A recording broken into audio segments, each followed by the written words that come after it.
मेरा सवाल था, जी। आत्मा और सत्स्वरूप एक ही है या अलग-अलग हैं? थोड़ा समझाएँ। आत्मा और सत्व स्वरूप देखो ये सब शब्दों का जाल है, शब्दों के जाल में नहीं फँसना है। देखो कोई सत्व स्वरूप को आत्मा कहता है, कोई पार ब्रह्म जो शिव ब्रह्म के आगे पार ब्रह्म जिसकी हम बात करते हैं, उसको आत्मा कहता है। हमको कॉन्सेप्ट समझना है, हमको ये समझना है कि किसकी रीच कहाँ तक है और रीच कैसे पता पड़ेगी कि वहाँ के लक्षण क्या है, वहाँ के गुण क्या है। जैसे हमने कई बार चर्चा करी है कि जब यहाँ पे पार ब्रह्म से पहले शिव ब्रह्म में अगर किसी की जो है चेतना वहाँ रुक जाती है, वहाँ पहुँच जाती है, दशम द्वार नहीं खुला। या जैन धर्म में सिंपल एग्ज़ाम्पल समझें, जैन धर्म में कहते हैं कि जो है सिद्धशिला तक सिद्धशिला तक जो है आत्मा जाती है और वो उनको उनके हिसाब से वो उसको मोक्ष कहते हैं कि पुराने कर्म खत्म करो, नए कर्म नहीं बनाओ। ऐसे करते-करते आप एक दिन सिद्धशिला में पहुँच जाओगे या जो तीर्थंकर है वो सिद्धशिला में रेस्ट कर रहे हैं। तो सिद्धशिला या सिद्ध क्षेत्र ये क्या होता है? तो वो कहते हैं कि वहाँ हर किसी की आत्मा इंडिविजुअल होती है। जैसे महावीर स्वामी मोक्ष में गए तो महावीर स्वामी की आत्मा अलग, नेमिनाथ गए उनकी आत्मा अलग, दूसरा कोई जो जैन साधु होते हैं, वो मोक्ष में गए तो उनकी आत्मा अलग। तो ये वो डेफिनेशन बताते हैं। वो उसको आत्मज्ञान कहते हैं या आत्मा कहते हैं। लेकिन इससे हमको ये समझना है कि जिसको वो आत्मा कह रहे हैं, ये दशम द्वार से भी नीचे है और ये सिद्ध क्षेत्र जो है अगर हर किसी की आत्मा इंडिविजुअल है मतलब अभी भी डिफरेंस है, अभी भी अलग-अलग आत्मा है, मतलब अभी भी फ़र्क है, तो परम मोक्ष नहीं है। क्योंकि सूर्य से निकली हुई सूर्य की किरणें जब सूर्य से बाहर जाती हैं, तब किरणें अलग-अलग होती हैं। तो वही किरण जब तक सूर्य में वापस जाके नहीं समाती, तब तक वो किरण होती है, वो सूर्य नहीं होती।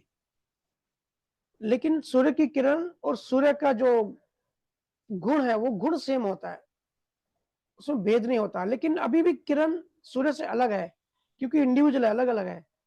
तो इससे समझना चाहिए कि वो बोलने में तो भाषा में तो आत्मा कहते हैं, लेकिन वो पार ब्रह्म है, वो पार ब्रह्म तक पहुँचे हैं। तो हमको भी फिर किसी को समझो पार ब्रह्म पहुँच गए, दशम द्वार नहीं खुला, तो उनकी जो जो थॉट प्रोसेस है, उनका जो भाव है, उनका अहंकार खत्म हो जाता है। लेकिन सूक्ष्म में अभी भी कहीं न कहीं कुछ बातें रह जाती हैं, बड़ी तीव्र सूक्ष्म होती है, लेकिन अभी भी वो कहीं न कहीं फँस जाते हैं। तो ये बात हमको समझना है कि अभी भी पार ब्रह्म में है या अभी भी शुद्ध क्षेत्र में है, अभी भी हम स्वरूप में नहीं है, स्वरूप नहीं बने। अभी भी हम कहीं न कहीं उसके नीचे ही फँसे हैं। तो शब्दों के जाल में नहीं फँसना है। कोई मूल स्वरूप को ही या परमात्मा को ही आत्मा या शुद्ध आत्मा कहते हैं। गुरु महाराज ने फिर आत्मा को वासना कहा है, 5 वासनाएँ कहते हैं गुरु महाराज कि जब हंस नीचे आया, तो हंस ने 5 वासनाएँ, 5 इच्छाएँ करी, जो ये 5 इंद्रियों के 5 सब्जेक्ट हैं। इंद्रिय सुख भोगने के लिए जीव वो हंस जीव बना और शरीर में आया। तो गुरु महाराज उसको 5 आत्माएँ कहते हैं। तो किस गुरु ने आत्मा वर्ड कहाँ यूज़ किया है, ये हमको समझना है। कृष्ण ने गीता में आत्मा कहा है, मोक्ष को, वो भी जो पार ब्रह्म की बात है। कृष्ण ने सारे ज्ञान बता के आखिर में कहा है कि एक क्षर ब्रह्म, अक्षर ब्रह्म और निरक्षर ब्रह्म, कि जो हमारा फिजिकल शरीर है ये क्षर, जो जीवात्मा का जो ज्ञान है, वो अक्षर ब्रह्म या जो पार ब्रह्म की जब जहाँ तक बात है और जो उसके बियॉन्ड है वो निरक्षर। तो कृष्ण ने पार ब्रह्म को ही आत्मा कहा है, आत्मज्ञान। तो जैन धर्म में भी आत्मा को पार ब्रह्म को आत्मा कहते हैं और कृष्ण ने भी पार ब्रह्म को आत्मा कहा है। लेकिन निरक्षर इससे आगे है। सत्य स्वरूप या सत्य या सनातन सत्य या असल परमात्मा या परम मोक्ष एब्सोल्यूट नाम कुछ भी दे दो, मैं कहता हूँ शब्दों में मत उलझो। इसके लिए मैं हमेशा अलग जगह पे अलग शब्द यूज़ करता हूँ, क्योंकि एक शब्दों में फँसना नहीं चाहता, नहीं आपको फँसाना चाहता हूँ।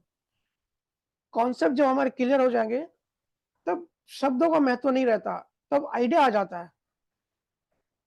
अब कहीं केवल ज्ञानियों ने फिर स्वरूप को ही आत्मा कहा है, लेकिन उसका फिर गुण ये होता है कि हमारा अहंकार बिल्कुल शून्य होता है, अहंकार का जो बीज होता है वो भी खत्म हो जाता है, तब कुछ नहीं बचता।